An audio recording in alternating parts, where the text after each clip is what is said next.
जब दोबारा से कभी मीटिंग करोगे तो सुनील इसमें बहुत किसानों के लिए बहुत काम का साबित हो सकता है। एक बात करें, ये जो प्रोपेगेंडा सरकार ने चला रखा है इसके ऊपर, भाई एक चीज़ के ऊपर लड़ाई थी जिसमें लोगों को लगा कि मैं वह लड़ाई लड़ रहा हूँ, लोगों को लगा कि मैं मुंह ढकने वाली और वो ज़बरदस्ती सुई लगवाने वाली लड़ाई के खिलाफ लड़ रहा हूँ, तो लोगों में थोड़ी सी पहचान सी बनी और इसीलिए उनको लगा कि देवेंद्र इस लड़ाई को लेकर के सरकार की खिलाफत कर रहा है। फिर वह तो सरकार ने वापस ले ली, अब आपका चालान तो नहीं होता, अब आपके स्कूल भी खुल गए, अब कोई आपसे सर्टिफिकेट भी नहीं मांगता, फिर क्यों फिरा हम धक्के खांदे? भाई जन से लड़ाई शुरू करी थी, आपको ऐसा लगता है कि यह लड़ाई शुरू करी थी इसने और वह लड़ाई जो है वही भी सरकार ने वापस ले ली, तो ईब क्यों फिरा? फिर असल में यह लड़ाई वह है जो सुनील अभी कह रहा था, फसल और नस्ल वाली। ना तो आपकी फसलें आपके पास रहने वाली हैं और ना ही आपकी नस्लें आपकी रहने वाली हैं। आने वाले ज़्यादा से ज़्यादा 8 साल और 8 साल मैं पिछले काफ़ी समय से, और हम सारे ही, चाहे सुशील भाई है, सुशील आज आ नहीं पाया, सुशील आयुर्वेद के ऊपर इतना लंबे समय से काम करने लग रहा, सुनील खेती पर करने लग रहा, मैं एजुकेशन पे करा करता, शिक्षा के क्षेत्र में मैं रुके मार मार के 2012 में, 2011 में, 2010 में नू क्या करता गाँव माड़ा तेरे थारा एजुकेशन सिस्टम क्रैश होने वाला है। आने वाले टाइम में तुम अपने ही, तुम्हारे बच्चे अपने ही दोस्तों के दुश्मन बनने वाले हैं, और वही देख लिया आप लोगों ने। क्यों जी? बालक बड़का ने मारन लाग रहे, जो कंपटीशन का दौर है वो ऐसा हो गया कि जब सगे भाई हो ना दो और उनके सगी बाण आ रही हो और उनके दोनों बालक एक के क्लास में पढ़ते हो, तो दोनों की मां रोज रात ने अपने वाले दन्यू कहे तनुष्ता आगे लिखना, तनुष्ता आगे लिखना। क्यों जी? अपने ही सगे, यानी कि यह ऐसा एजुकेशन सिस्टम जो भाई को भाई का दुश्मन बना रहा है, उससे आगे निकलने वाली दौड़। ये आप क्या सोचते हो कि या कोई उए हो गया, या जो आपके खेता में जो बीमारी आई या कोई वैसे ही आ गई, या जो ये डांगर खत्म होने लग रहे, ये जो टेरबड़द खत्म होने लग रहे, खागड़ खत्म हो रहे, या उए हो गए? ये सरकार ने कौन दिख दे? जिस चीज का आपने बेरा है, जित भी आप ताशा पे बैठा या किते चुपाड़ में बैठा, जब भी बात करा आप, तो जब हमने बेरा है कि हमारे अंदर जो बीमारियां हैं ये हमारे खान पान की बदौलत हैं। कमा ना आप खाने आजकल कैसे हो गए, वो खाना किसा है, वो जो जड़ा में है हमारे, और सरकार पूरी प्रमोशन करे उन दवाइयां की, बल्कि सब्सिडी पे देवाप्त है। एक बात को कान खोल के सुन लीजिए और आप अपने बच्चों को भी इस बात को कान खोल के सुनाते रहिए रोज की रोज, जुड़ सी चीज सब्सिडी पे मिलेगी, फ्री मिलेगी, इसका मतलब उसकी आपको कई गुना ज्यादा कीमत अदा करनी पड़ेगी। जो भी चीज आपको फ्री में सब्सिडी में मिलेगी ना, उसकी कीमत आपको हो सकता है अपनी अगली पूरी पीढ़ी का सर्वनाश करके चुकानी पड़े, क्योंकि ये आपको फ्री के नाम पे क्यों देंगे? कोई सरकार आपको फ्री के नाम पे क्यों देगी? फॉर एग्जाम्पल आज के टाइम आपको एक बीमारी का टीका लगन लग रहा है और सरकार ने कहा है, बड़े बड़े इश्तिहार लगा रखे हैं कि फ्री लगा रहे हैं हम पूरी जनसंख्या को। क्यों जी? उसके बाद अगर कोई साइड इफेक्ट आ जाए, किसी की आंखों की रोशनी चली जाए, किसी का हार्ट अटैक हो जाए, किसी के शरीर में दर्द हो जाए या कुछ और हो जाए, उसका इलाज भी फ्री कराएंगे? हाँ जी, वो तो अस्पताल में उतरा खा दे, वह तो खाल उतरा है। समझे बात आप? इसने करिए साइलेंट। मतलब क्या हो गया? सब तो नहीं चल रहा। मतलब क्या हो गया कि आपको फ्री में क्या दिया और उससे आपको क्या मिला, यो मेरे ख्याल तक मैंने बताने की जरूरत नहीं, किसी ने बताने की जरूरत नहीं। आपके गांव में अपना आसपास नजर आए गए होंगे किस किस के साइड इफेक्ट होने लग रहे हैं, जो रुक के मारा करते हैं। हम उस टाइम पर नुका करते हैं, हाँ मैं कहा भाई लॉन्ग टर्म में क्या साइड इफेक्ट होंगे, खुद बनाने वाले में कौन बेरा?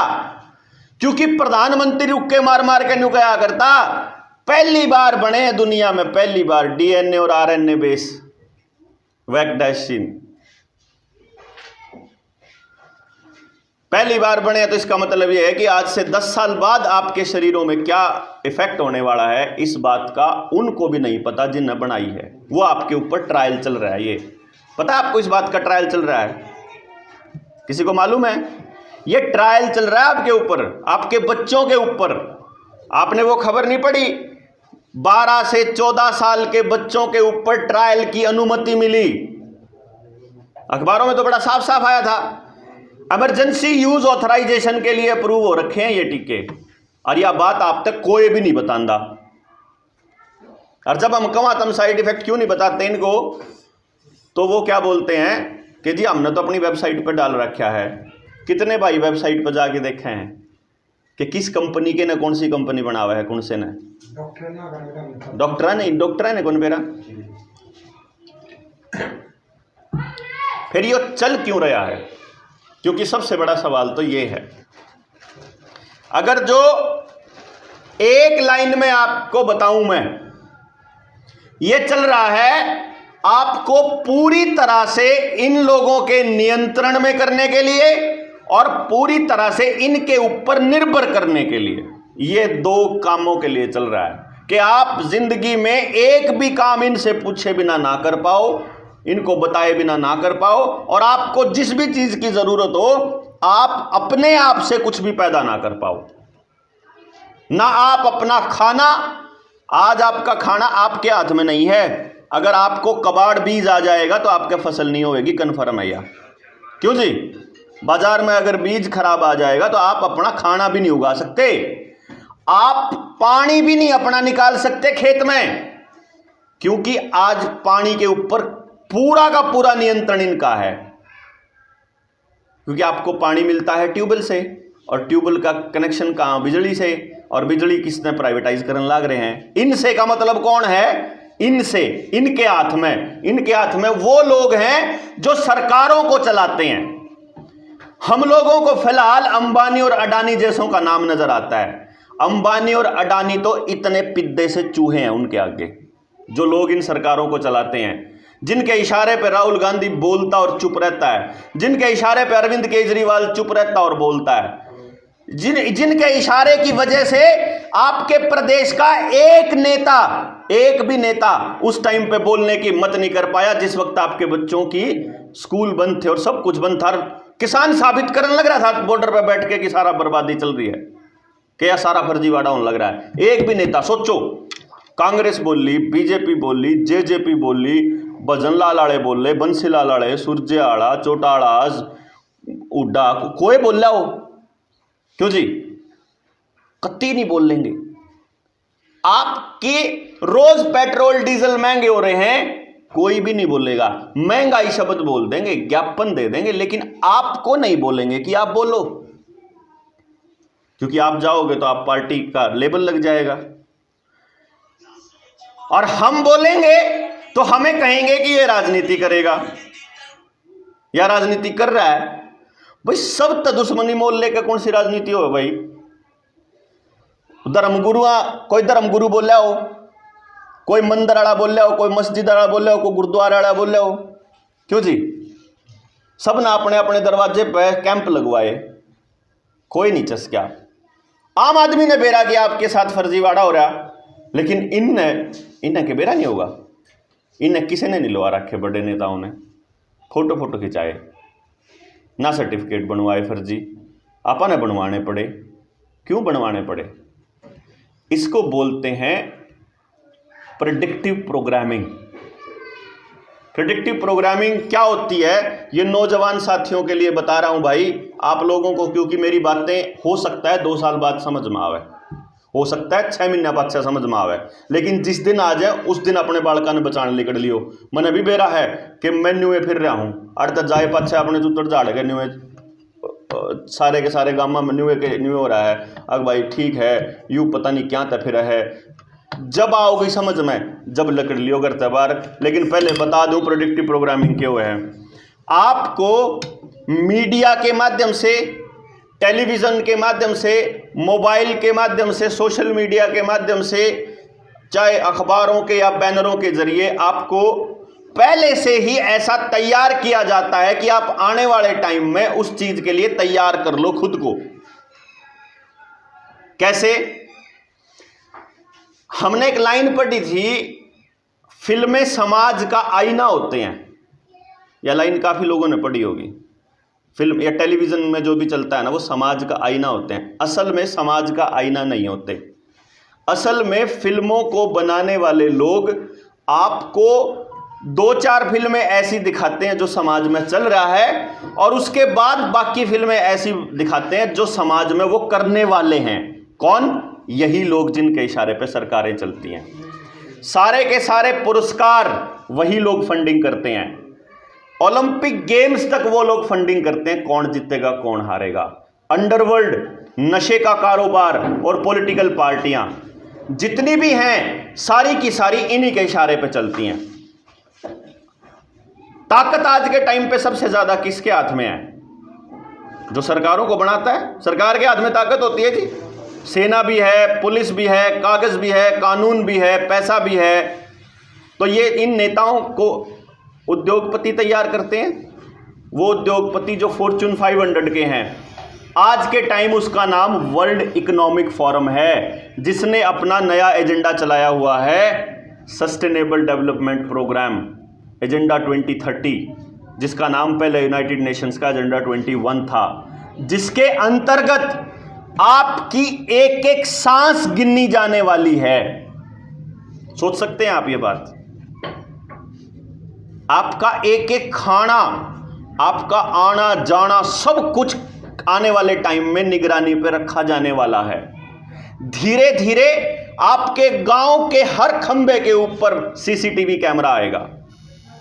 गांव के, जब वो कहते हैं ना गांव को शहरों की तर्ज पे डेवलप करेंगे, तो उसका मतलब है आपके गांव के अंदर आपके ऊपर निगरानी सिस्टम रखा जाएगा।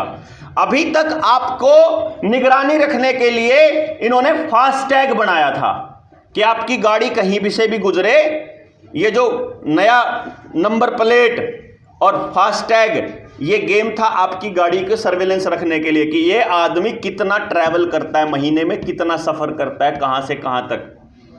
आपकी बसों को खराब करके, रोडवेज को बर्बाद करके आपके व्यक्तिगत वाहन के ऊपर लेकर आना, ये इनका पूरा सर्वेलेंस करने के लिए था। आज देखो आप ज्यादातर खर्चा कैसे करते हो?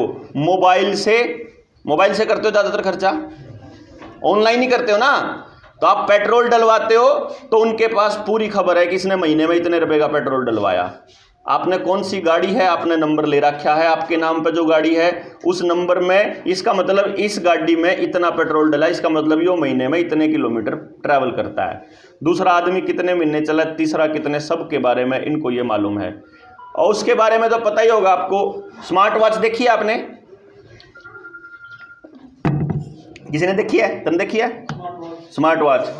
एक घड़ी होती है ताऊ, मैं आप लोगों बुजुर्गों को बता दूं, एक ऐसी घड़ी बनाई है इन लोगों ने कि वो आप अपनी हथेली पे बांध लोगे तो आपकी सांस कितनी तेज चली, आपकी धड़कन कितनी तेज चली, ब्लड प्रेशर, ऑक्सीजन का लेवल, आप कितनी देर तक सोए, कितनी देर पैदल चले, कितनी देर साइकिल चलाया, कितनी देर ड्राइविंग करी, कितना खाया, कितना हजम करा, एक एक चीज बतावे वह घड़ी, बिना आपका कोई टेस्ट करे, सिर्फ यहां बांधने से।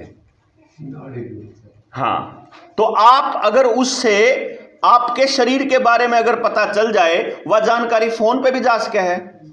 अगर वह जानकारी फोन पे भी जा सके तो वह जानकारी अमेरिका पे भी जा सके। क्यों जी? जो चीज फोन पे आ गई वह तो कितने भेज लो। अगर जानकारी आपके शरीर से अमेरिका जा सकती है तो जानकारी अमेरिका से आपके शरीर में भी तो आ सकती है। ये मेरी बातें आपको ऐसा लगता है कि फिल्मी लग सकती हैं, लेकिन इसको याद रखने के लिए आपको जाना होगा आज से 30 से 40 साल पहले। 1987 में जब रामायण महाभारत आई थी और टेलीविजन में वह खिड़की वाले टेलीविजन आया करते, उस टाइम अगर हमारे बुजुर्गों को कोई ये कह देता कि आने वाले टाइम में एक इतना बड़ा टेलीविजन आप अपनी जेब में लेकर घूम सकोगे, जहां अपने रिश्तेदारों ने बिना तार के देख लोगे, तो उस टाइम का बूढ़ा न्यूकंधा तू छोरे पागल बनावा है। क्यों जी? जब उस टाइम पे न्यू कह देंगे कि ऐसा आवेगा मोबाइल ने, अगर मोबाइल का जिक्र मैं उस दिन कर दंदा तो आप यकीन नहीं करो ना, लेकिन मोबाइल का आविष्कार 1970 में हो चुका था। हमारे पास तो 2000 में आया ना, है ना, यानी कि 30 साल बाद आया आपके पास। और आज जो मैं आपको बता रहा हूं अगले 30 साल की बात बता रहा हूं, जो अगलों ने 10 साल में तो पूरा स्पीड से करने का प्लान बना रखा है। आपकी अभी नितिन गडकरी का 3 दिन पहले का संसद का बयान है कि टोल और फास्टैग भी आपकी गाड़ियों से हटेंगे और आपको जीपीएस लगवाना पड़ेगा अपनी गाड़ियों पे। याद है, किसी ने पढ़ा है वो बयान? है, पढ़ा है? वो कह रहा है जीपीएस लगवाना पड़ेगा। इसका मतलब क्या है कि जो मैं आज से 7 महीने पहले बोल रहा था, वहां जब किसान आंदोलन में जाके मैं किसान नेताओं को समझाया करता कि भाई तुम्हारे घर से निकलने पे टैक्स लगने वाला है, तुम नहीं समझ रहे। इस गली का नाम होएगा, ये अगली गाड़ का नाम होगा, जो कुडलन से लेके सालवन तक जावे उसका रोड का नाम अलग और जलमाने वाले का अलग। ये जो गांव में तो दूसरे गांव में जावे हैं इनका टैक्स अलग। आपने अगर फिर उस रोड पे चढ़ गए जो करनाल से जींद जावे है उसका टैक्स अलग, और फिर हाईवे पे चढ़ गए उसका अलग, केएमपी पे चढ़ गए उसका अलग। अभी भी तो दे रहे हो अलग अलग, यहां का अलग वहां का अलग। बड़े रोड का थोड़ा ज्यादा देते हो, छोटे रोड का थोड़ा कम देते हो, ऐसा कर रहे हो ना। अभी तक तो आप क्या दे रहे हो, जब आप टोल से गुजरते हो तब दे रहे हो। आने वाले वक्त में आपका घर से निकलते ही मीटर चालू हो जाएगा, कौन से रोड पे कितने किलोमीटर चाले उसके हिसाब से सामने आपका बिल कट जाएगा। हाँ, टल जाए। उसका इलाज है कि आपके पास पेट्रोल की गाड़ी है तो उसका ये होगा टैक्स, आपका डीजल की गाड़ी है क्यों? क्योंकि आने वाले वक्त में आप देखने वाले हो एनवायरमेंट के नाम पे, पर्यावरण सुरक्षा के नाम पे कि आप कार्बन उत्सर्जन ज्यादा कर रहे हो। आपके डंगरों तक की गिनती हो चुकी है, आपके घर में कितना सोना उसकी गिनती हो चुकी, आपके मानस कितने के खावें, कितना खावें, कित जावें, कितना जावें, सब क्या की काउंटिंग होने लग रही। आपका मोबाइल, आप मोबाइल में क्या देखते हो, सरकार विरोधी देखते हो कि सरकार की चीजें देखते हो, आप क्या खरीदते हो क्या नहीं खरीदते हो, सब कुछ आपके मोबाइल के जरिए उनके पास डाटा एनालिसिस होने लग रहा है जिसका हमें अंदाजा भी नहीं है।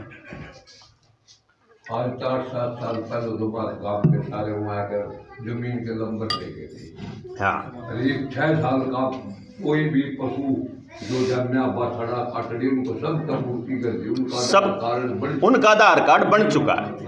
और आधार कार्ड, कमाल की बात देखो, आपके आधार कार्ड जो बनाया था उस आधार कार्ड के साथ आपका राशन कार्ड, आपका ड्राइविंग लाइसेंस, आपके घर के सारे आदमियों के नाम, फैमिली आईडी, आपका गैस का कनेक्शन, आपका गाड़ी के आरसी, सब कुछ जुड़ ली होगी, पैन नंबर, बैंक का खाता, सब कुछ जुड़ लिया होगा। यानी कि अगर आपको रगड़ना है तो एक बटन दाबना, आधार कार्ड से जुड़ी जितनी चीजें सारी 1 सेकंड में बंद। और ये इन्होंने किया। आपको अभी टेस्ट कर रहे थे पिछले 2 साल से कि अगर डीसी दफ्तर जाना तो सर्टिफिकेट दिखाओ।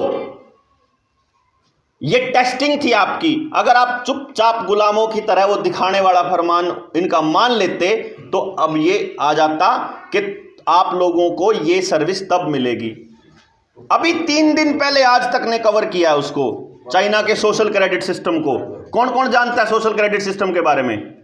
मैं इसके बारे में 2 साल से बोल रहा हूं कि सोशल क्रेडिट सिस्टम की तरफ जा रहा है देश। और अगर नहीं जानते हो तो भाई आज तक ने 3 दिन पहले कवर किया है। मैं बता देता हूं मोटे मोटे तौर पे क्या होता है सोशल क्रेडिट सिस्टम।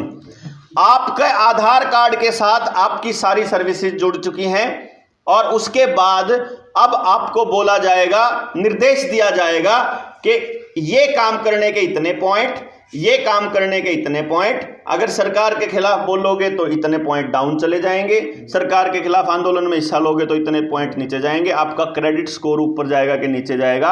आपका स्कोर क्या है उसके हिसाब से आप अपनी जिंदगी को इस्तेमाल कर पाओगे। मतलब आप बस में चढ़ पाओगे, अगर स्कोर कम है तो नहीं चढ़ पाओगे। इसका एक एग्जाम्पल आपसे पहले आपने देखा होगा, बैंकों के अंदर आप जाते हो तो बैंक आपका सिबिल स्कोर चेक करते हैं। सिबिल क्यों जी? वो सिबिल स्कोर यही है, आपके व्यवहार को टेस्ट किया जाता है। अगर आपका लेन देन ठीक है तो आपका लोन है। अब वो सिर्फ लेन देन पे नहीं रहेगा, अब वो आपकी जिंदगी के सारे कामों पे, कि आप सरकार के खिलाफ कितना बोलते हो, सरकार की बातों को चुपचाप कितना मानते हो। ये होने वाला है, इसीलिए बोल रहा हूं कि जिस टाइम पे आपको लगने लगे उस टाइम लिकड़ लियो। और जब ईब लागता हो आपने सच्चाई मेरी बात में थोड़ी बहुत, तो ईब पे लिकड़ना पड़ेगा। कहां निकलना पड़ेगा? आपको अपने गांव को बचाने के लिए निकलना पड़ेगा। किसी के लड़ाई नहीं लड़नी है, या लड़ाई आपके गांव में रह के अपनी रसोई से लड़ी जाएगी। अगर आप बचना चाहते हो तो अपने खेत से लड़ी जाएगी। किसान को एक दिन सिविल डिसोबीडियंस दोबारा से करना पड़ेगा। गांव के गांव जिस दिन खड़े हो जाएंगे सरकार के खिलाफ कि नहीं मानते तुम्हारा फरमान, नहीं घुसने देंगे किसी सरकारी अफसर को गांव के अंदर, अपने पानी का इंतजाम खुद कर लो, जो कर पहले नलके होया करते, क्यों करे भी क्यों करे, ऐसा कर लो कि अगर ये सप्लाई बंद कर दें तो तशाए ना मरो। ठीक है, मैं वही तो कह रहा हूं। अभी तो ये डीसी, ये तो टेस्टिंग है ना। आने वाले टाइम में आपके बच्चों को बच्चा पैदा करने के लिए भी डीसी से परमिशन लेनी पड़ा करेगी। जमीन बेचने के लिए डीसी से परमिशन लेनी पड़ेगी। नया भूमि का कानून यहां लग रहा है, आप अपनी जमीन नहीं बेच पाओगे। हर बात बंद करके अभी तो कुछ भी नहीं बंद है ताऊ।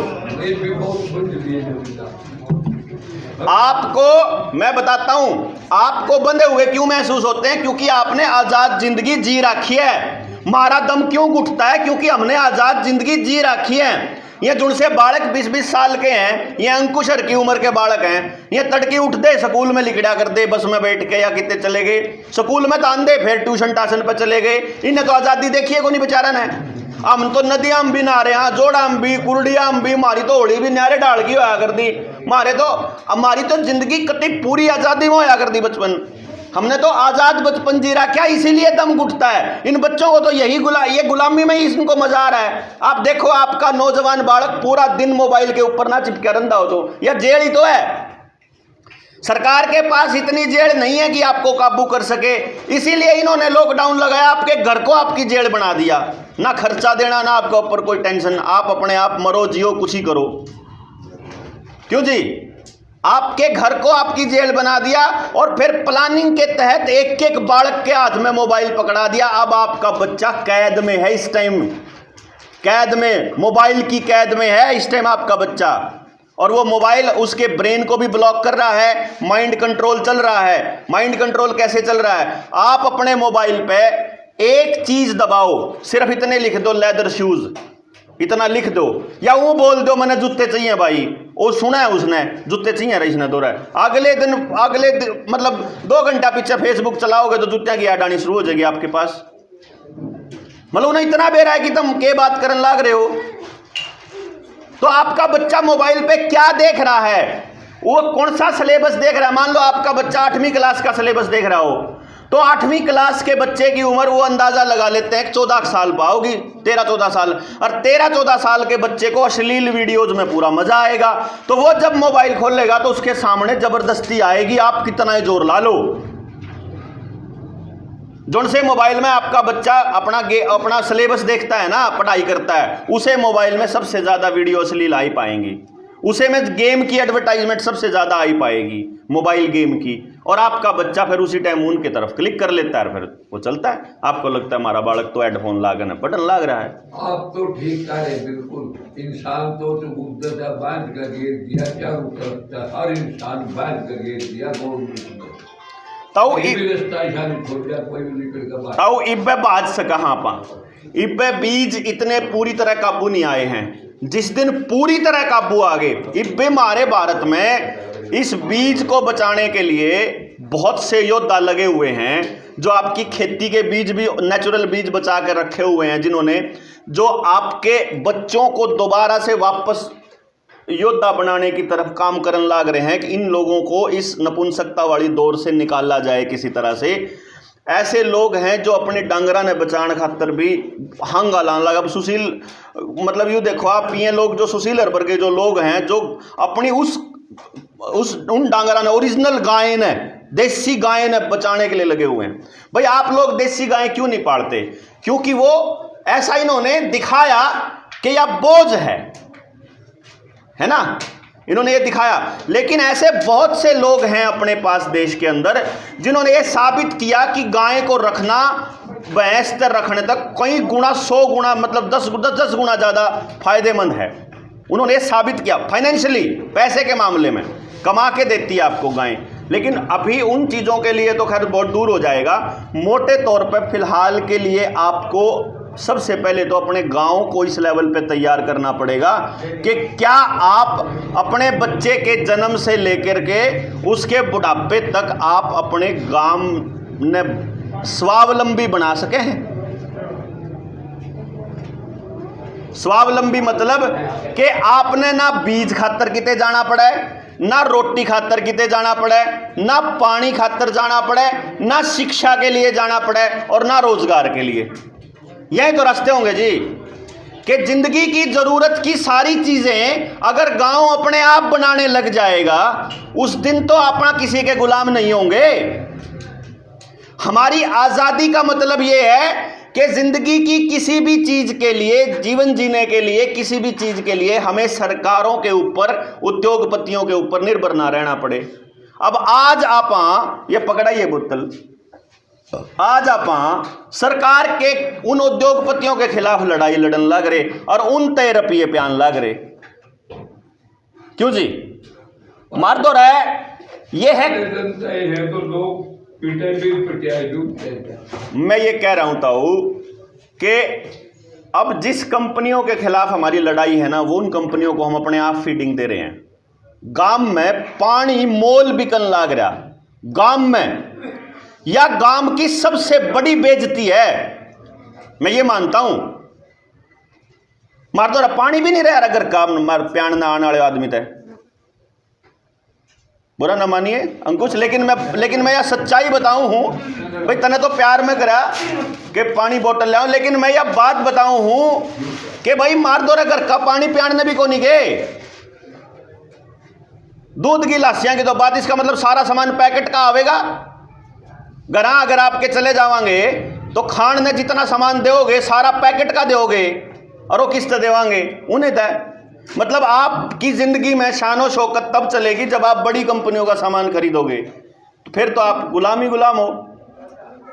और हमने अपने बच्चों को ये कल्चर दिया है। आपने हमको क्या कल्चर दिया था बुजुर्गों ने कि 1 कोस पे 1.5 कोस पे कितने न कितने पानी का घड़ा दबा के रख दिया करते। कोई खाली देखे था तो उसमें फिर पानी डाल दिया करता। क्यों जी? रास्ते में चलते किसी आदमी न्यू सिखाया था हमारे बुजुर्गों ने हमारे को कि जो चीज कुदरत ने हमारे को फ्री दी है ना, उसके रुपये नहीं लेने हैं किसी पे। तो हमारा खेत होया, हमारा बाग होया, हमारा घर होया, सब्जी हो, हमारे खेत का सामान हो, कदे किसी पे कोई रुपया कौन ला गया था? क्यों जी?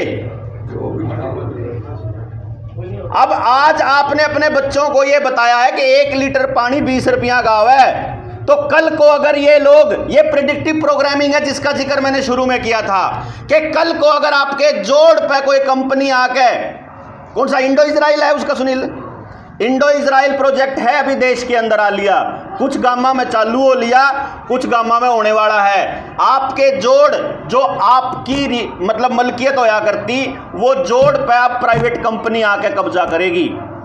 जैसे आपके रोड, रेलवे, डाकखाने को प्राइवेटाइज किया इन्होंने कि भाई ये रोड यहां से लेके यहां तक इस कंपनी को दे दिया, इसका मेंटेनेंस का ठेका तो इस पर टोल इकट्ठा करेगी या कंपनी, नहीं कहा ना। तो कल को आपका जोड़ साफ करने के नाम पे किसी प्राइवेट कंपनी को ला देंगे और फिर न्यू कह देगी उस जोड़ में तक टैक्स या कंपनी इकट्ठा करेगी। जोड़ में तक टैक्स कैसे इकट्ठा करेगी? मछली पालेगी, झींगा पालेगी, सारे गांव में मांसाहारी बनावेगी, वह कंपनी फिर आपके डांगरा पे भी टैक्स लेगी। 2 डांगर होंगे तो इतने रुपये लगेंगे पानी पियाने के महीने के। भाई उसकी हवा तो टोल भी तो देन लाग रहे। अपने रुपया था बना हुआ टोल, अपने गाड़ी खरीदी हुई खुद के रुपया था, अपने रुपया तेल गलवा हमारे फिर भी रोड पर चलन के रुपये देन लाग रहे गुंडा टैक्स।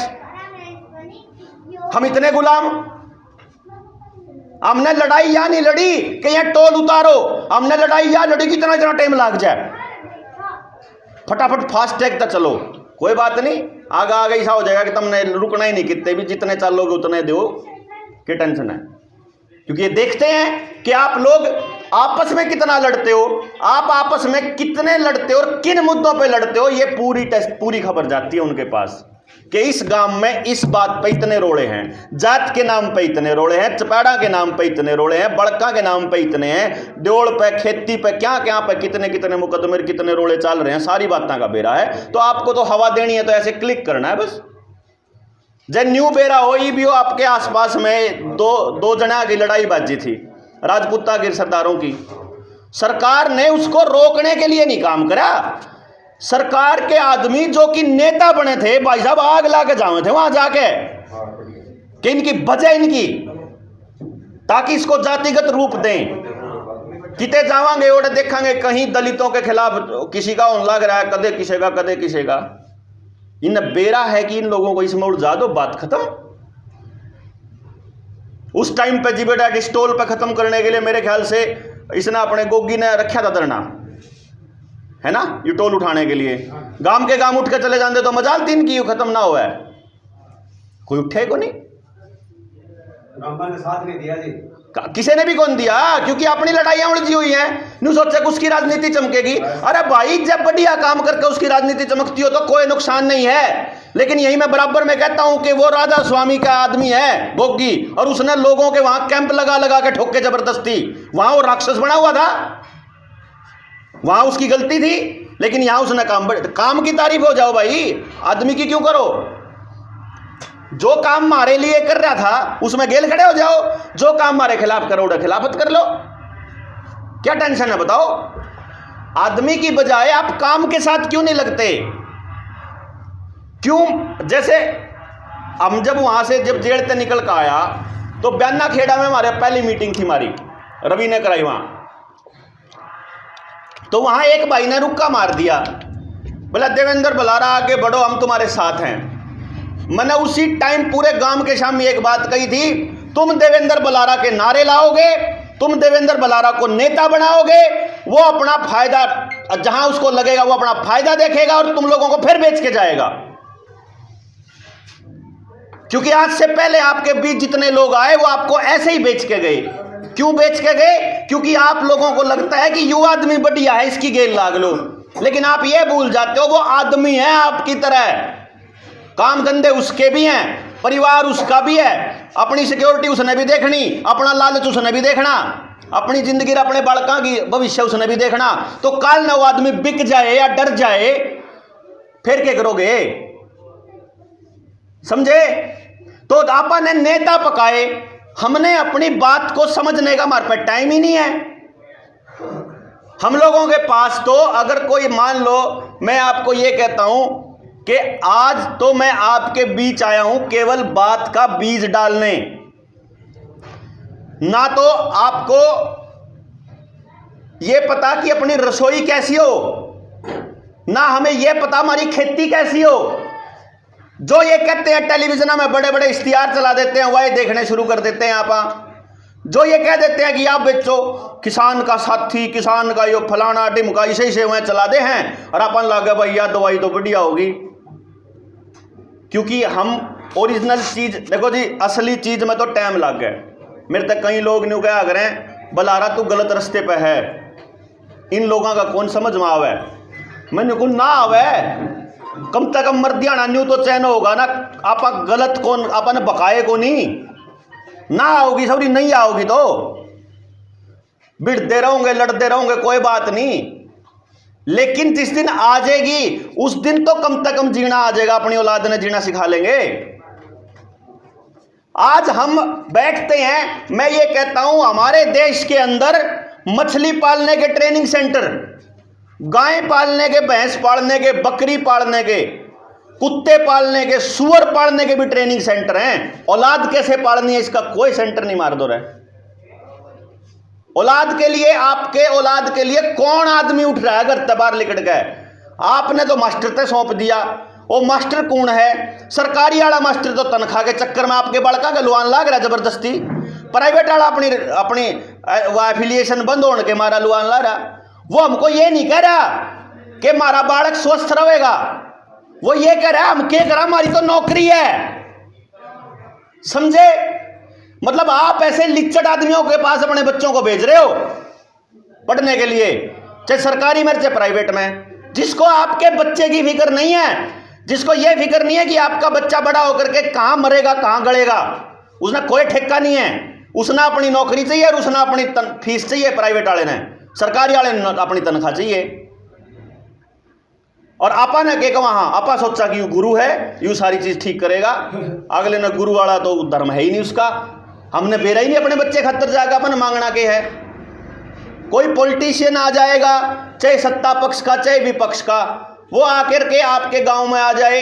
जो कर एक गांव में जा रहे थे हम, एक बालक बोल पड़ा, वो हमारे सवाल बोल पड़ा, बीच में बोल उठ कर हमारे खिलाफ बोल पड़ा, तो गांव वाले उन्हें रोकने लगे, ना रहे गांव में तो बाहर तारा है, गेस्ट आ रहा है, न्यू न्यू बकवास करा कर दे। मैंने गांव वाले को बोला यही इसी वजह से हम लोग बर्बाद हैं। अगर मान लो देवेंद्र बलारा आपको बका के चला जाए फिर, तो अगर आप खिलाफत का कोई अगर विचार नहीं होगा तो कैसे पता चलेगा कितना सच्चा है कितना झूठा? क्यों जी? विपक्ष का अपन एक दूसरे के का विचार भी होना बहुत जरूरी है, और सरकार तो दूसरे के का विचार खत्म करने पे बात कर रही है कि बस जो सरकार कह रही है वही ठीक है। ऐसा कैसे हो सकता है कि एक ही चीज बिल्कुल ठीक हो? हम जितने मेले बनावा सब जाकर क्या शब्द बने क्योंकि हम लोग एमएलए बनाते हैं, क्योंकि हम पार्टियों को जिताते हैं, क्योंकि हम ये देखते हैं कि हम कदे भी हम आदमी को जिताते हैं, हमारी गलती यह है, आप मुद्दे को नहीं जिताते। हम यही नहीं पूछते, हमने न्यू नहीं बेराजती, हमने एमएलए बनाया क्या था धकोगी? आपने एमएलए क्यों बनाया था मैं बताऊं, आपने बख्शीश हराना था, ज्यादा बनाया था। क्यों जी? और बख्शीश क्यों बनाया था? अगर मोदी जिताना था, ज्यादा बनाया था। ना बख्शीश ने क्या करना था, ना न्यू बेरा, और ना ही ने क्या करा, ना इन्हें बेरा, ना यू करे कुछ ना वो करे कुछ। एक ऊपर तक किसी सूर की शक्ल देखो आड़े किसी गधे ने चुन लो होएगा ऐसे। आपके गांव के पास आपके मुद्दे नहीं है क्या? आपके पास अपनी औलादों के लिए भविष्य नहीं दिखता क्या?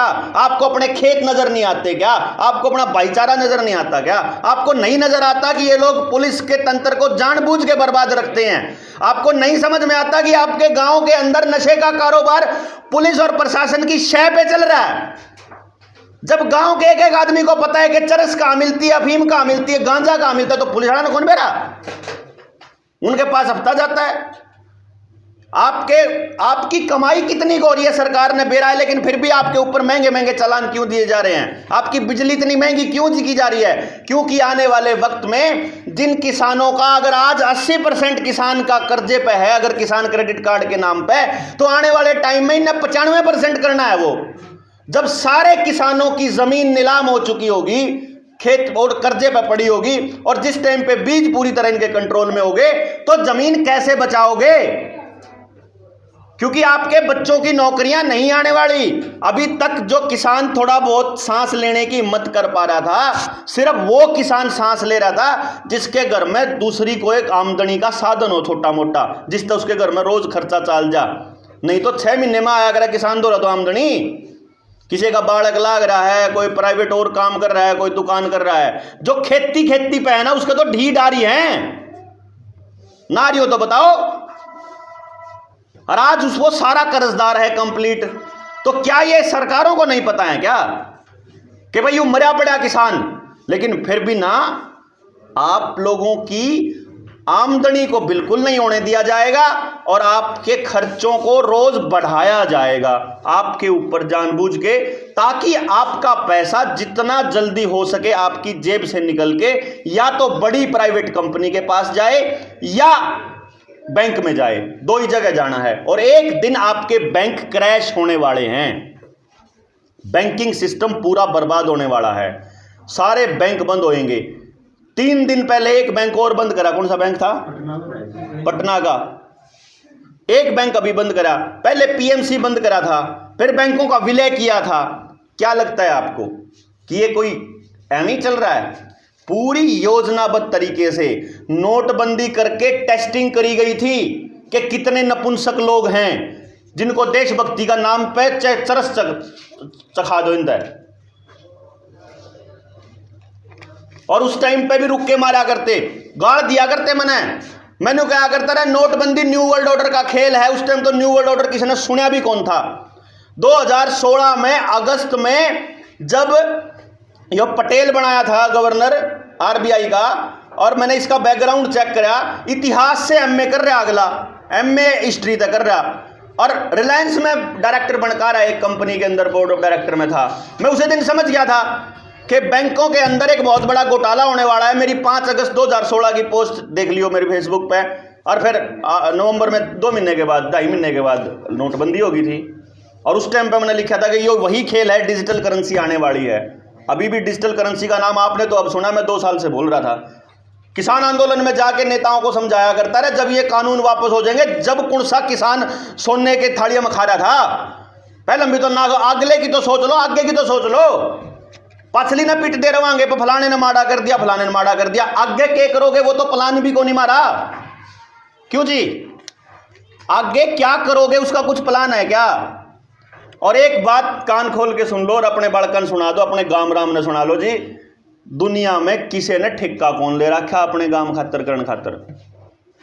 क्यों करूंगा मैं आके कुड़लन में? मन्ने के लेना कुड़लन तय? और जब लेना होगा तो एक थोड़ा बहुत करूंगा, और मैं कितना कर लूंगा?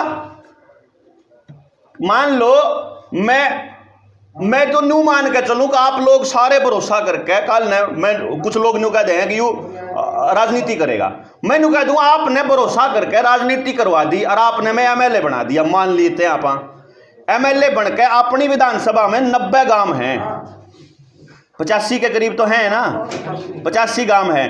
रोज एक गांव में भी अगर मैं टाइम दूंगा तो भी 3 महीने में नंबर आओगा। तो क्या कर लूंगा मैं फिर बन के न 3 महीने में, 1 दिन में? समझे आप बात मेरी? किसी भी आदमी को आगे आगे लगाकर जब तक पीछे चलते रहेंगे तब तक हम बर्बादी के रास्ते पे हैं, ये सोच लेना। क्योंकि फिर वो आदमी जहां जाएगा आपका भविष्य उधर ही जाएगा। वो आदमी अगर लालच में चला गया तो आपका भविष्य अंधकार में जाएगा। वो आदमी अगर सच्चा रहा तो कन्फर्म है मरेगा। मैं ये बता रहा हूं, पक्का मरेगा फिर। क्योंकि मैं जिसके खिलाफ बोल रहा हूं, आप अपनी जिंदगी का एक एक मिनट उसको पैसा दे रहे हो। अभी आपके घर में चाहे सारे बटन बंद हो लेकिन मीटर चल रहा है, प्राइवेट कंपनी को जान लग रहा पैसा। आपकी गाड़ी में पेट्रोल जल रहा है, आपके घर का कोई ना कोई आदमी पंखा चला रहा होगा, तो आप देन लाग रहे हो उन तय। आप अड़ते चल लोगे, जो सामान खरीदोगे दुकान पर तो सब उन्हीं कंपनियों को जाता है, आपके लोकल आदमी को किसी को नहीं जाता। आपका पैसा सारा वहां जान लग रहा है।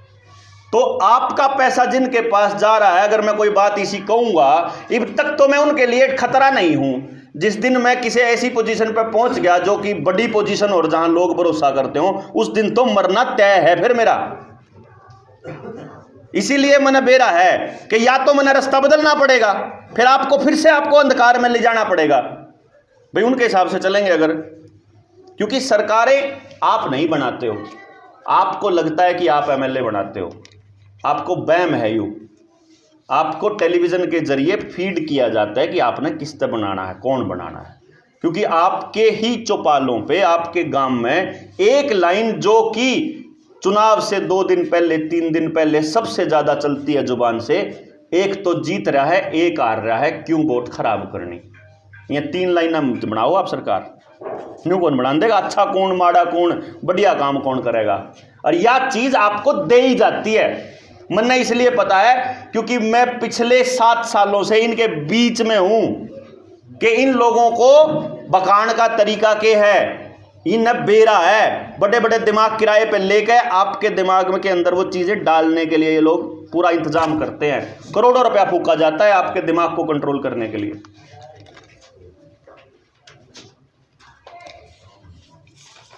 इसलिए पहले तो ये समझना है कि भाई अगर जब न्यू तो समझ में आता हो कि न्यू वर्ल्ड ऑर्डर क्या है, आप एक बार नजर दौड़ा के देखिए, हर निर्णय के पीछे एक ही चीज मिलेगी आपको कि आपका पैसा खींच के बड़ी कंपनी को जाए, बस। और आप पिछले 7 सालों का, 7 साल इसलिए बोल रहा हूं, 8 साल, कि इस सरकार ने आके इस काम को बड़ा स्पीड दे दी। ये काम करने की शुरुआत जैसे PHFI को लाने वाली सोनिया गांधी थी, नरसिम्हा राव सरकार के अंदर बड़े समझौते हुए थे बिल गेट्स के साथ, उन कंपनियों के साथ, रॉकफेलर फाउंडेशन के साथ। तो अब आपको एक चीज बताते हैं, जितनी बीज की कंपनियां हैं, जो ऑर्गेनिक बीज, जो आपका बीज हाइब्रिड बीज मिलता है और जो जेनेटिकली मॉडिफाइड बीज मिलता है, उन सारी बीजों का, कंपनियों का मालिक कौन है पता है आप लोगों को? किसी को मालूम है? मोनसेंटो से नाम सुना होगा? मोनसेंटो का मालिक कौन है? नहीं पता। उसका मालिक वही है जिसने नॉर्वे के अंदर स्वालबार्ड सीड वोल्ट में 3.5 लाख बीज पेटेंट करा के धर रखे कि यह बीज नहीं बो सकता किसान आने वाले टाइम में। देसी बीज है सारे जो आप बोया करते। वो ये कहता है आने वाले टाइम में भारत के अंदर बीज का कानून आने वाला है कि अगर किसान ये साबित नहीं कर पाया कि उसने जो बीज बो रखा है अपने खेत में वो बीज कहां से लाया, तो 3 साल की कैद है सीधी। वो आदमी जिसने वो बीज पेटेंट करा रखे वो मालिक है मोनसेंटो का। वही मालिक है seed and spray technology, blue river technology का नाम सुना है किसी ने? ब्लू रिवर टेक्नोलॉजी का नाम सुना? 2 साल से बोल रहा हूं, जिसका जिक्र प्रधानमंत्री ने अब की बार किया था। ड्रोन से खेती होएगी, स्प्रे होएगा। वो जो स्प्रे करने वाली कंपनियां हैं वो टेक्नोलॉजी ब्लू रिवर टेक्नोलॉजी है, और उस टेक्नोलॉजी को बनाने वाली कंपनी है जॉन डीरे। हैं? 2 लीटर तो दूध बेचना सस्ती है। हाँ, अभी तो दूध यहाँ पैकेट में बेचना पड़ेगा, फोर्टिफाइड करके, खुला नहीं बेच पाओगे। वो मतलब आपकी जिंदगी से जुड़े कुछ भी काम है ना, आप उनसे पूछे बिना नहीं कर पाओगे। जॉन डीरे मालिक है ब्लू रिवर टेक्नोलॉजी की। जॉन डीरे का मालिक कौन है पता है? वही है जिसके बीज कंपनियां थी। और आपके शरीर में जो ये केमिकल डाला जा रहा है जबरदस्ती, आपके बच्चों के ट्रायल चल रहे हैं, इस केमिकल की बनाने वाली जो पेटेंट है वो किसके नाम पे है? वो भी उसी के नाम पे है, उसका नाम है बिल गेट्स। हैं? भाई साहब, मैं बंद कराने नहीं आया, मैं तो आप तक बताना है कि आप बंद करा इसको। आम आदमी ही करा सकता है, आम आदमी ही करा सकता है, और कोई भी नहीं करा सकता। और दुनिया का एक आदमी या एक संस्था या एक टीम या एक पार्टी या एक सरकार नहीं कर सकती, कभी भी नहीं कर सकती। जब कोई न्यू कंधा हो, काल हमारी सरकार आओगी तो हम करांगे, कतई गलत है। आप ही कर सकते हो। इसीलिए हमने ये निर्णय लिया था, जब जनता सरकार मोर्चा बनाया था ना, तो इसीलिए हमने निर्णय लिया था कि भाई जब कल ना कोई पूछने लग गया कि जनता सरकार मोर्चा है कि हम 21 संगठनों ने मिलकर एक बनाया जिसका कोई प्रधान नहीं होगा, जिसके अंदर कोई मतलब ये नहीं होगा, कोई पदाधिकारी नहीं, कोई कुछ नहीं होगा। हम लोग होंगे केवल लोगों को जगाने के लिए, जिसका काम होगा परमानेंट अपोजिशन, जो केवल कमी निकाल के आपको बताएगी आपने क्या करना, आप बता दो। अब आपको ये बता दिया कि इन कंपनियों का मालिक एक ही है, तो यानी जब आप बीज खरीद के लाते हो तो भी उसको दे रहे हो, आप खेत में ट्रैक्टर चला रहे हो तो भी उसको दे रहे हो, आप अपना स्प्रे कर रहे हो तो भी उसी को दे रहे हो, यानी आप अपना पैसा उसी को दे रहे हो। इसकी बजाय क्या आप ऐसा कर सकते हो कि आप अपने ऑर्गेनिक बीज अपने खुद के बोन लग जाओ? अगर आप खेत में पेस्टिसाइड और खाद दवाई डालने की बजाय आप देसी जो पंसारी पे सामान मिल जाए, जो उतना ही इफेक्टिव है, जो उतनी ही पैदावार रखेगा, आप ऐसा कर सकते हो, वहां से बच जाएगा। आप जो बड़े बड़े स्कूलों को जो ऑनलाइन एजुकेशन के नाम पे पैसा जान लग रहा है, विंडो का तो मालिक वही है भाई, माइक्रोसॉफ्ट का मालिक तो बिल गेट्स ही है ना। तो आपका पैसा जितना आप मोबाइल चलाते हो, एंड्रॉयड चलाओ, गूगल सुंदर पिचाई वर्ल्ड इकोनॉमिक फोरम का मेंबर, मार्क जुकरबर्ग जो फेसबुक चलाते हो वो ही वर्ल्ड इकोनॉमिक फोरम का मेंबर, वर्ल्ड इकोनॉमिक फोरम का ही ये एजेंडा है। तो यानी आपका पैसा सारा, जिंदगी की हर चीज वहां जान लग रही। तो अगर आप अपने गांव को रेडिएशन मुक्त करना चाहते हो, बीमारियों से मुक्त करना पड़ेगा, तो आपको अपना लैंडलाइन लगवाना पड़ेगा। अगर आपको इंटरनेट ही चलाना है ना, तो आप अपना लैंडलाइन लगाओ ना, 5 परिवार मिलके अपने गांव को तो रेडिएशन मुक्त करो। कम से कम आपको पैसा कम से कम विंडोज को जान लग रहा है, तो हम ऐसा कुछ कर सकते हैं कि हम अपना लोकल ऑपरेटिंग सिस्टम तैयार कर लें। अगर आपका पैसा वहां ट्रैक्टरों के नाम पे जान लग रहा है, तो क्या हम अपना लोकल कुछ इलाज कर सकते हैं उसका? अगर हम लोग अपना पैसा अपने गांव के अंदर, आपकी शिक्षा के नाम पे पैसा उन्हीं कंपनियों को जा रहा है, तो क्या हम अपने गांव में से पढ़े लिखे युवाओं को ट्रेंड भी नहीं कर सकते अपने बच्चों को शिक्षा देने के लिए? क्या जिस बच्चे के अंदर, मैं 2016 में आपको बताता हूं, मेरा चंडीगढ़ में कोचिंग सेंटर था। उससे पहले मैं सरकारी टीचर था। 2012 में मैं अपनी नौकरी छोड़ गया था, क्योंकि मुझे ये मालूम था कि एजुकेशन सिस्टम क्रैश होने वाला है और इस एजुकेशन से हम कुछ नहीं कर सकते, तो मैं नौकरी छोड़ गया। 2016 में मैंने अपना कोचिंग सेंटर भी बंद कर दिया, क्योंकि मुझे ये रियलाइज हुआ 2016 में कि ये कोचिंग सेंटर हमारे समाज की बर्बादी का बहुत बड़ा कारण है। तो अपन सारे कोचिंग सेंटर बंद करावांगे, तो पहले अपना करना पड़ा, पहले खुद का करा, फिर लोगों को जगाने के लिए निकले। बच्चों आवाज नहीं। तो फिर लोगों को जगाने के लिए निकले। जब लोगों को जगाने के लिए निकले, तो लोग शुरू में मेरे को ये कहा करते, तेरा तो दिमाग सटक रहा है कि चंडीगढ़ में इतना बढ़िया सेंटर चलता है, छोड़कर न तू गामा गामा जाके लोगों ने समझाने लग गया। कोई बात नहीं भाई, आएगा समझ में, लेकिन आपको अपनी शिक्षा वो लानी पड़ेगी जो आपके काम आए, जो गांव के काम आए, जिसमें आपके बच्चे को पढ़ने के लिए भी शहर से बाहर, गांव से बाहर ना जाना पड़े। फिर उसको जिंदगी में, समाज के अंदर उसको जगह कहां सेटल करनी है, वो भी गांव के आसपास ही करना पड़े। और इसीलिए मैं उस टेक्निक पे जब मैंने काम किया था, मैं इंडिया का पहला आदमी था जिसने इस टेक्निक पे काम किया था कि हम 3 साल की उम्र में ये बता सकते हैं, 3 साल की उम्र से लेकर के किसी भी बच्चे को हम ये बता सकते हैं कि आपके पास कैसा दिमाग है। मान लो आप अभी तक आपके सामने अपने बच्चों से रिलेटेड जितनी बड़ी समस्या है, वो क्या समस्या आती है कि आपको ये नहीं पता उस बच्चे का करना क्या है। मान लो ये अंकुश तो उसके घर के कहने लाग जाए, अगर भाई कुछ काम कर ले, काम धंधा भी कर ले, ठीक है, या तो जो सा करन लाग रहा है वो भी ठीक है, पर कुछ काम भी कर ले। अंकुश पूछने लाग जाए अपने बाबू तो बता फिर क्या करूं, कर ले कुछ है कर ले, अब कुछ क्या करूं बता। अब कुछ तो ना बाबू ने बेरा, कुछ ना अंकुश ने पता। बाबू कह देगा खेती कर ले, अगला कह देगा मैंने खेती में तो कौन है बढ़िया लगता, अब के बढ़िया लगा वो बता, वो इसने भी नहीं बेरा, ना इसके बाबू ने बेरा, ना इसके मास्टर ने बताया, ना इसके स्कूल ने, ना इसके गांव के सरपंच ने, ना इसके एमएलए, ना सरकार के किसी आदमी ने, किसी ने बताया ही नहीं कि ये बालक क्या खातर पैदा हो रहा। मेरे को अगर पैदा किया है कुदरत ने, तो मेरे तक कुछ टैलेंट देकर भेज रखा।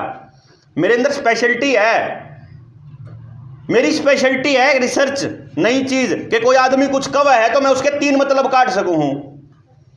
कोई मेरे तक कोई किसी का बयान सुनूं तो मैं उसमें तो उसकी असली मतलब भी निकल सकूं, नकली मतलब भी सामने दिखाई क्या दे रहा है वो भी, तो वह चीज स्पेशलिटी है। तो इसमें भी कोई ना कोई पाओगी, हमारे सब में है, लेकिन हमारे तो बतानिया कोई था नहीं। तो वह साइंस उस टेक्नोलॉजी पे काम करनी मैं पहला आदमी था। गांव राम ते समझाना चल रहा था भाई तुम अपने बालका ने बचा सको हो। अब गांव राम ने सोचा है, जिसने बेरा लागा उन्होंने सोचा भाई मेरे बालक का बता दे के चाहिए है, भाई तेरे का बता दूंगा तो बाकी गांव कित जाओगा। फिर गांव की बर्बादी का कारण क्या है? टेक्नोलॉजी पहले अमीरों के पास आएगी, फिर बड़े शहरों में आएगी, फिर छोटे शहर में आएगी, फिर आंधे आंधे सब तो आखिर में गांव में आएगी। सबसे आखिर में मेरे पे जिब मोबाइल होया करता उन दिनों में गांव में अगर आ जाया करता कदे फफड़ाने में, तो मैं न्यू छात पर चढ़ कर न्यू रेंज पकड़ा करते मैं, तो लोगन तो मोबाइल देखे कौन थे गांव वाले जिब में मोबाइल हम चलाया करते। तो वो टेक्नोलॉजी की मैं बात बताऊं था, हमने जब इसका मॉडल तैयार किया तो फिर वो मॉडल तैयार किया भाई मेरा जो कस्टमर है वो थोड़ा एलीट क्लास है, वो थोड़ा अमीर है, क्योंकि मेरी अपॉइंटमेंट की फीस होया करती 1.25 लाख रुपए। मैं एक बच्चे का बताने का 1.25 लाख रुपए लेता था। भाई अभी भी मेरी वाही फीस है कि एक बच्चे के बारे में अगर किसी माँ बाप को पता करना है कि ये बच्चा किस लाइन का है तो मेरी 1.25 लाख रुपये। अब गांव में तो नहीं, अभी गांव का तो देने का, और फिर गांव में तो मैं कर भी नहीं सकता। मान लो आपके गांव के सारे बच्चों के लिए करने लगे, एक बच्चे पे मैं तो 4, 5, 6 घंटे बोल सकता हूं, एक बच्चे के बारे में माँ बाप को 6 घंटे बोल के बता सकूं, इसके भीतर का के दिमाग की एक एक चीज। तो अब अगर मान लो आप दिन में 2 बड़का करा तो सप्ते गांव का करण में कई साल लग जाएंगे। तो इसके लिए फिर मैंने मॉडल तैयार किया कि आपके गांव के युवाओं को अपनी जिंदगी के पिछले 20 सालों का तजुर्बा और टेक्नोलॉजी दे दूंगा। तो आप अपने गांव के बालकों का सबका पता कर लो, किस बालक में क्या टैलेंट है, कौन किसके अंदर क्या हुनर है, उसके हिसाब से उसकी शिक्षा की व्यवस्था अपने गांव में कर लो। मैं अपना टाइम, ट्रेनिंग और टेक्नोलॉजी फ्री दे सकूं आपने, लेकिन मैं कर नहीं सकता आपके गांव के लिए। करना आपको ही पड़ेगा। आपको जहां दिक्कत आएगी इस साइंस में मैं बता दूंगा। खेती पे भी अगर आपको काम करना है, सिखाने के लिए सुनील आपके पास आ जाएगा, लेकिन करना आपको ही पड़ेगा।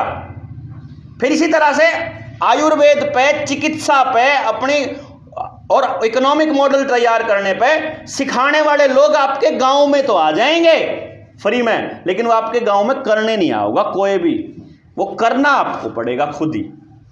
और आप जिस दिन सक्षम हो गए खुद से, आपकी शिक्षा, आपकी चिकित्सा, आपकी खेती, आपकी जीवन शैली और आपका स्वास्थ्य, मतलब अगर ये सारी चीजें अगर आपकी लोकल हो और आपको आपका पैसा बाहर ना भेजना हो, भाई आपने मान लीजिए अपने बच्चे का एडमिशन करा रखा है असंध, वहां पे तो अपने गांव में से का तो पता नहीं मैंने, लेकिन मैंने एक गांव में करा था, 4500 उस गांव के वोट हैं, 4500। तो अपने गांव का हिसाब लगा लियो। उस हिसाब से जिस गांव की 4500 वोट हैं, उस गांव में 1300 बच्चा गांव से बाहर पढ़ने के लिए जाता है। मैंने पूरा डाटा है मेरे पास कि क्या मैं जाऊँ, बस में कितने बालक जावें, और मोटरसाइकिल पे कितने छोट गाँव हैं करके, कार में कितने छोट गाँव हैं, ट्यूशन कितने पढ़े हैं, कितना खर्चा, कितनी फीस, एक एक चीज। तो शिक्षा पे 4500 वोटों के गांव से 53 लाख रुपया शहर में जावा है। 53 लाख रुपया आपके बच्चों, यानी कि जिस गांव की 4500 वोट है, 53 लाख रुपया आप शहर में 5 स्कूलों को देते हैं। आप असल में 5 स्कूल होंगे बड़े, क्यों जी?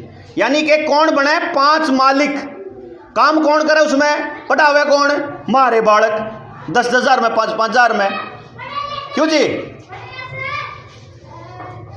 हम लोग उन बच्चों को अपने गांव में जगह नहीं दे सकते। ये हमारा कितना बड़ा फेलियर है। हम अपने मारे गांव का बालक किसी संत के किसी प्राइवेट स्कूल में पढ़ाने जाओगा, हम अपने बालक की फीस मालिक तक देवांगे और उस बालक ने बेचारे नवाई तनख्वाह 5,000, 10,000, 20,000 मिला है। वो भी अपना नुकसान करा उड़ा जाने खातर, और हम भी अपना नुकसान करा हमारे बालक का। हमारे बच्चे के पास टाइम नहीं है आज समाज के अंदर। हमने एक ही गांव में 5 गांव बना दिए। एक ही गांव में अपना एक गांव तो पढ़ा सरकारी स्कूल में, एक गांव तो सरकारी स्कूल में पढ़ा है, एक गांव फिर प्राइवेट स्कूल में पढ़ा है, गांव के थोड़ी फीस है जिसकी, एक गांव फिर थोड़े महंगी फीस वाले सरकार प्राइवेट स्कूल में पढ़ा है, एक फिर आड़ा संध वाले स्कूल में पढ़ा है, संध जुंडला चला गया, क्यों जी? और एक गांव फिर पढ़ा है करनाल और पानीपत और दिल्ली जाले है कि नहीं? एक गांव में 5 गांव। अपने टाइम में गांव का लंबरदार और सरपंच हो, चाहे गांव का सबसे गरीब आदमी, सबके बालक इकट्ठे पढ़ा करते। हमें गांव के लगभग हर तबके की समस्याओं का पता होता था। तो हमारे अंदर एक करुणा थी, एक न्यू था भाई ना भाई आदमी दुखी हो रहा है तो दुखी नहीं करना। और आज तो हमारे बालक ने बेराई को नहीं दुख के होया करे, सामाजिक बात अपने आप पता चल जाया करती, समाज आपस में जुड़ा रहा करता। आज अपने बच्चे की शिक्षा से लेके हर चीज तक हम अपने आप को समाज से काट रहे हैं, और समाज से कटने के कारण ही वो ताकतें मजबूत हैं। केवल समाज के कटने के कारण ही हैं। जिस दिन आप एक दिशा में होकर के काम करने लग गए, जो सुनील ने स्टार्टिंग में ही बोला था, उसी दिन साइलेंट कर लेना, जिस दिन आप एक दिशा में होकर काम करने लग गए, उसी दिन आपके बच्चों को सही रास्ता दिखना शुरू हो जाएगा। तो जी एक लाइन में बताऊं आपको, हम यहां पर ना तो भाषण देना आए आपके बीच में, हम ना ही किसी के बुराइयां करना आए, लेकिन बताना पड़ेगा कि ये आपके साथ कितनी बड़ी साजिशें होने लग रही हैं। हम यहाँ इसलिए आए हैं कि अगर हम आप तक वो विचार पहुँचा पाए कि हमारा विज़न है कि अगले 100 साल में हम अपने बच्चों को कैसी ज़िंदगी देने का सपना देखते हैं, क्या हम ऐसा समाज का निर्माण कर सकते हैं? क्या हम डालिए इसमें डालिए रहे तो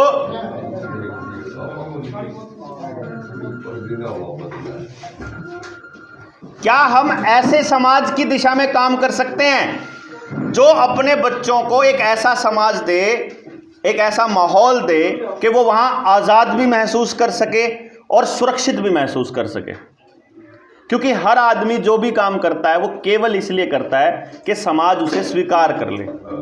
आज हमने कुछ ऐसी चीज़ें शुरुआत करी हुई है जो कि बहुत भयंकर हैं हमारी अगली पीढ़ी के लिए।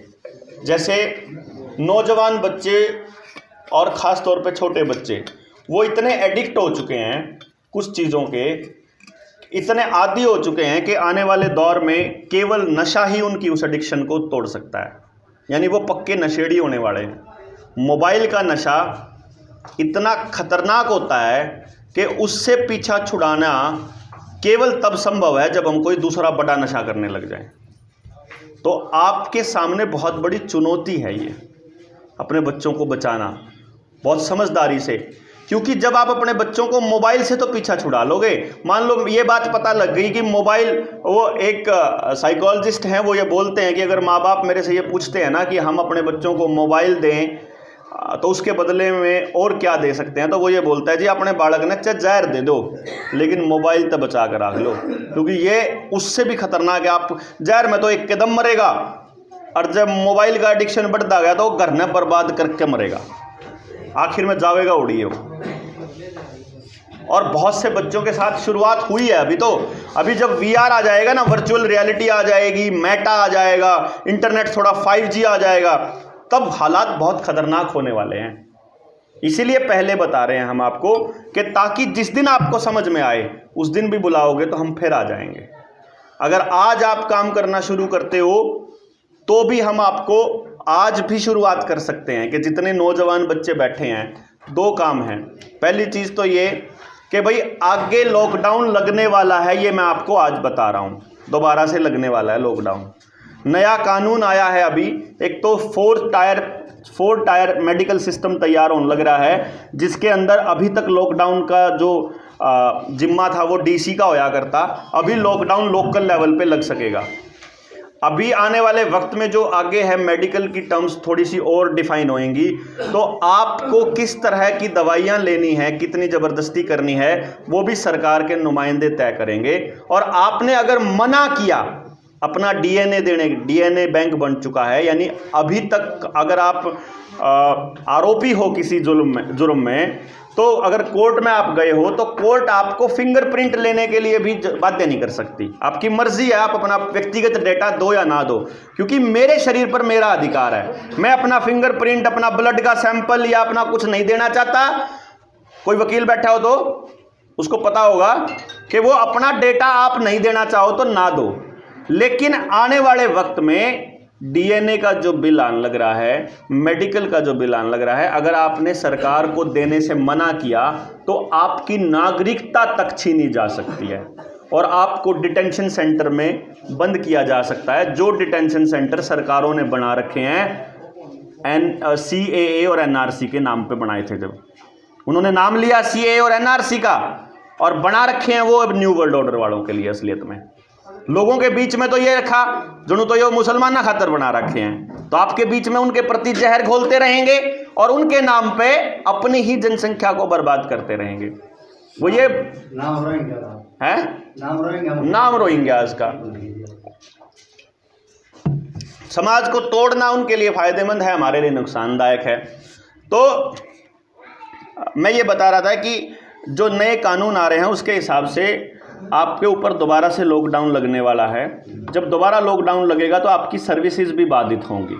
आपको लगेगा कि सरकारों के आगे आप अड़ नहीं सकते, लेकिन यकीन मानिए किसान आंदोलन ने भी साबित किया और पिछले इस लॉकडाउन ने भी, पिछले 2-3 महीने में आपने देखा, जिस दिन लोग छाती अड़ा के खड़े हो जाए ना, मरने तक डरना बंद कर दें, उस दिन सरकारें कुछ नहीं होती। ना ये उद्योगपति कुछ होते। दूसरा, एक मूवमेंट चलाना पड़ेगा जिसके अंदर हम अपने आप को, अपने गांव को स्वावलंबी बना सकें, हम अपने बच्चों को ट्रेंड कर सकें कि उनको कहाँ सेटल करना है, और किसी के साथ जाति हो जाए मान लो। देखो, ये विचार पूरे गांव में जाना जरूरी है। तो ये भी हो सकता है कि हम दोबारा गांव की मीटिंग कर लें और उस दिन गांव सारा का सारा आ जाए और जिसमें हमारी माताएं भी हों। दूसरी बात कि जब विचार एक बार गांव के लोगों तक पहुंच जाएगा, उसके बाद हम ये निर्णय ले सकते हैं कि भाई गांव की या कमेटी बनेगी, गांव के लोग जो हैं उसमें से कुछ बच्चों को निकल करके कि सारे जितने नौजवान बालक हैं इनको ट्रेनिंग भी दी जाए। जिसका खेती में इंटरेस्ट है तेरे को खेती की दे दें, जिसको चिकित्सा का है उसको चिकित्सा की दे दें, जिसको शिक्षा का है उसको शिक्षा की दे दें, जिसका खेल का है उस एंगल से दे दें। तो एक एक बच्चे के लिए 100% रोजगार का इंतजाम अपने गांव और आसपास के 10 किलोमीटर के दायरे में ही किया जाए, जिससे कि बच्चा अपनी जड़ों को छोड़ के ना जाए। आज जो बच्चा है वो हमने अपनी जड़ों से बहुत दूर कर दिया। आज वो ज़मीन के साथ नहीं जुड़ा रहना चाहता। जो किसान अपनी ज़मीन को माँ कहा करता था, उसका बच्चा अपने बाप को रोज़ ये कह देता है तो एक्वायर हो जाए तो बढ़िया है, या बिक जाए तो बढ़िया है, बेच के एक शोरूम ले लें, बेच के और काम धंधा शुरू कर लें। मतलब वो उसको बिकवाने पे पड़ा हुआ है, क्योंकि वो उसके साथ जुड़ा नहीं कभी। अगर वो वहाँ रहेगा, वहाँ कुछ इन्वेस्ट करेगा तो उसके साथ जुड़ेगा। तो अपने बच्चों को इस दिशा में भी लगाना है अपने को। और अगर जो गाम राम तैयार तो होता हो तो फिर वो एक विधि तैयार करनी पड़ेगी, सामाजिक ढांचा। हम न्याय के लिए भी हमें जो है वो इनके ऊपर निर्भर ना रहना पड़े। ये जानबूझ के आप देखिए न्याय हमें कैसे मिलता है। पुलिस के पास जाओगे तो वो वहाँ भ्रष्टाचार का बोला बाला है, क्यों जी। न्याय व्यवस्था के पास जाओगे, कोर्ट के पास जाओगे तो वहाँ 15-15, 20-20 साल तक केस चलते रहते हैं। तो वो जानबूझ के आपको लटका के रखते रहते हैं। और आपकी सामाजिक व्यवस्था को उन्होंने पहले बर्बाद कर दिया, आपकी न्यायिक व्यवस्था को, पंचायतों को बर्बाद किया, गंदे लोगों को उसके अंदर लेकर आए, क्योंकि अच्छे आदमियों ने बोलना बंद कर दिया। अच्छे आदमी चुपचाप घरों में बैठ गए। ये एक बहुत बड़ी कमी रही अपने समाज की। तो ये भी अपने को अपने बच्चों को सिखाना है। अगली पूरी की पूरी पीढ़ी को ये संस्कार दे के जाने हैं। फिर अपने को प्राइवेटाइजेशन से भी ये संस्थाएं रोकनी पड़ेंगी। संस्थान जितने भी संस्थान प्राइवेट हो जाएंगे आने वाले वक्त में, अगर बैंक प्राइवेट हो गए, रेलवे प्राइवेट हो गई, रोडवेज प्राइवेट हो गई, तो इसका मतलब क्या होगा कि आपके बच्चे अगर वहाँ नौकरी करेंगे तो गुलाम हैं, और अगर आपको उनकी सेवाएं चाहिए तो वो तो कंडीशन उनकी मर्जी है। भाई मेरी प्राइवेट, मेरी ये बोतल है, मान लो आपको खरीदनी है, मैं तो कहूँ मैं तो भाई 10,000 में दूंगा, प्राइवेट है, मेरी है, मैं मालिक हूँ। पब्लिक की होगी, अगर समाज की होगी तो समाज तय करेगा। अब ये जो आपकी चौपाल हैं, ये जो चौपाल है, जोड़ है, शामलात की ज़मीन है, पावर हाउस की ज़मीन है, कहीं हमारे गांव में जैसे शुगर मिल है, ऐसे ही और जितनी भी सरकारी ज़मीन है जो पंचायत की होती थी पहले, आप देखोगे ये ज़मीन ना या तो पंचायत के नाम मिलेगी या ये किसी ना किसी ने दान दे रखी होगी। मतलब कहीं पे भी आप जाओगे, जो पंचायती ज़मीन है वो, मतलब जो सज्जी ज़मीन है वो या तो पंचायत की है या किसी की दी हुई है। तो अभी से पहले हमने कुछ आंकड़े देखे थे, कुछ जगह पे सरकारी स्कूलों की ज़मीन किसी बुजुर्ग ने दान दे रखी, किसी ने 5 किले दे रखे, किसी ने 10 किले दे रखे, वह ज़मीन ईब सरकार ने अपने नाम कर ली। सितंबर 2021 में चिट्ठी आई थी ये कि आप अपनी ज़मीनों को मोनेटाइज करना चाहते हो तो अब सरकारों के कुछ जगह पे ज़मीन अपने नाम हो चुकी है, कुछ जगह बची हुई है। तो जहां पर बची हुई है तो वो वाले गांव अपनी ज़मीनों को बचा लें, और जहां सरकार के नाम हो चुकी हैं अब सरकार उनको बेचने जा रही है। यानी आने वाले टाइम में आप सामूहिक तौर पे कुछ भी ना कर पाओ, इसका इंतजाम पूरा करने लग रही सरकार कि ईब तो आपकी अपनी ज़मीन है, व्यक्तिगत ज़मीन वह तो कर्जे पे है, और सामूहिक ज़मीन वह प्राइवेट जाली। तो आपके पास क्या बचेगा? आपके पास एक ही ऑप्शन बचेगा, न्यू वर्ल्ड ऑर्डर में सरेंडर करना। हमने ये निर्णय लिया है कि हम सरेंडर नहीं करेंगे भाई, हम तो आखिरी सांस तक लड़ांगे। अगर आपको समझ में आ जाए तो आपको इस दिशा में काम करना पड़ेगा। जो मैं सिविल डिसोबीडियंस की बात कर रहा था स्टार्टिंग में, कि आपको गांव में इस लेवल पे जागृति लानी जरूरी है कि आपको अपने बच्चे बचाने के लिए खड़ा होना ही पड़ेगा, चाहे आज हो जाओ, चाहे आप 2 साल पीछे हो जाइए, जब आपने बिल्कुल सामने घर के बाहर एक एक जगह पे सीसीटीवी कैमरा नजर आने लग जाए। तो सर्वेलेंस स्टेट से बचाने के लिए हमने फिर यही किया था कि मान लो इस गांव में किसी के साथ जाति हो रही है, तो किसी और गांव में अगर आसपास के लोगों को भी खबर होनी जरूरी है, और या जिले में अगर किसी के साथ हो रही है, शहर में, तो भी हमारे कुछ साथी हों।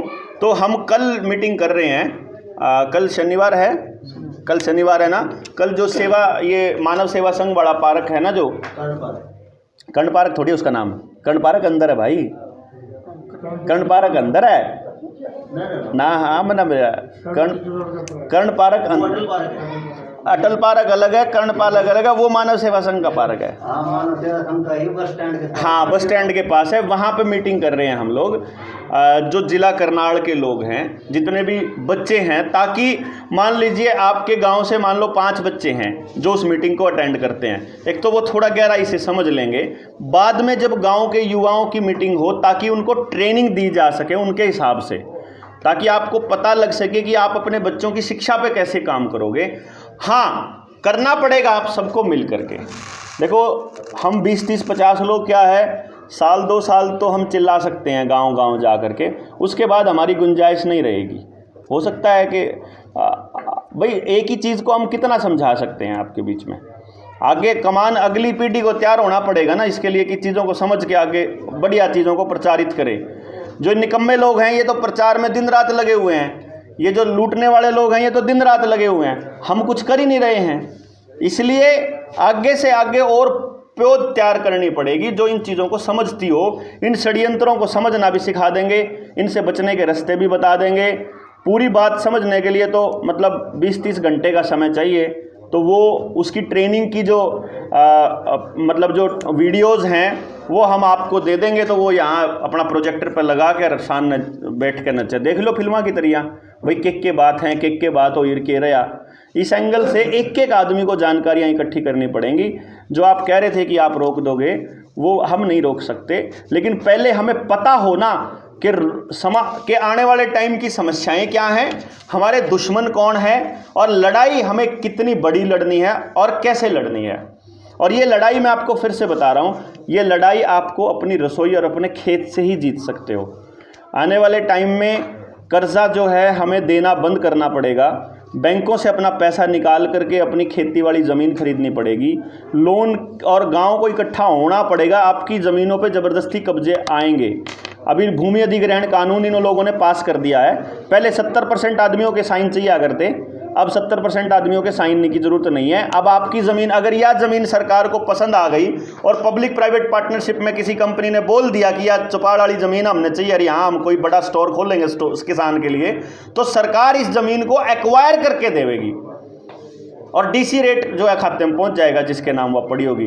तो ये समझ लेना कि आपकी ज़मीनों पे अवैध पहले एक एक आदमी पे चेक करेंगे ये कि आपका एक आदमी था, उसकी ज़मीन जो है किसान क्रेडिट कार्ड में डिफाल्टर हो गया, तो उसकी ज़मीन पे कब्जा करवाएंगे एक किसान पे। पहले वो चेक करेंगे कि एक किसान पे जब कोई कब्जा होता है तो बाकी के लोग बोलते हैं कि चुप रहते हैं। आप आके सोचेंगे भाई अगला दारू पिया करता, दारू में उड़ा दिया पैसा, हमारी क्या गलती है इसमें। लेकिन हम ये भूल जाते हैं कि वो टेस्टिंग है, एक कमियां फिर वो हमारे बीच में भी निकाल देंगे, क्योंकि इन्होंने धीरे धीरे हमारी कमाइयों को बिल्कुल ज़ीरो करना ही है। हो सकता है कि मैं ये कह रहा हूँ कि 8 साल में इनका प्लान है 2030 में, तो हम लोग थोड़े बहुत सचेत हो गए तो ये 35 तक सरक जाएंगे, लेकिन ये मान के चलिए कि 35 के बाद ये छोड़ने वाले नहीं हैं। इन्होंने अपने पूरे समाज को बर्बाद करने के लिए 50 साल इंतज़ार किया है। हाइब्रिड बीज जो थे ना, इंदिरा गांधी की सरकारों के से भी पहले आ लिए थे, उस टाइम पे देना शुरू, नसबंदी की प्रक्रिया तब स्टार्ट हुई थी। देख लो आप, जनसंख्या को नियंत्रण करने के लिए, बीज को नियंत्रण करने के लिए प्रक्रिया तब से चल रही है, और इसके अंदर सारे पॉलिटिशियन शामिल हैं। तो अब नसबंदी के तरीके दूसरे निकाले हैं इन्होंने। तो ये बीज बचाने का खेल है, नहीं तो हमारा बीज नाश होना तय है। आप लोगों को यहाँ से विस्थापित किया जाएगा, शहरों के अंदर छोटे छोटे कबूतर खानों में रखा जाएगा। चाइना के अंदर सोशल क्रेडिट सिस्टम और क्वारंटाइन के अलग अलग वो बने हुए हैं बक्से, एक एक आदमी का एक एक बक्सा। आपको अलग अलग रहना है, आप बात ही नहीं कर पाओगे। और ये सोशल डिस्टेंसिंग और ये मुंह पे ढकने वाला जो प्लान था और ये ज़बरदस्ती सर्टिफिकेट, ये स्टार्टिंग थी इसकी, और ये रुकने वाला नहीं है, ये नहीं रुकेगा। आप लोगों के ऊपर निर्भर करता है कि आप इस वक्त अपने गांव को जगाने के लिए निकलते हो या इसको केवल भाषण मान के यहीं छोड़ देते हो। हम अपना काम करते रहेंगे। हमने डिसाइड किया है कि हम गड़ के कौन मरा, अपन लड़ के मरांगे। इन्हीं सब बातों के साथ अपनी बात खत्मता हूँ। जय हिंद, जय भारत।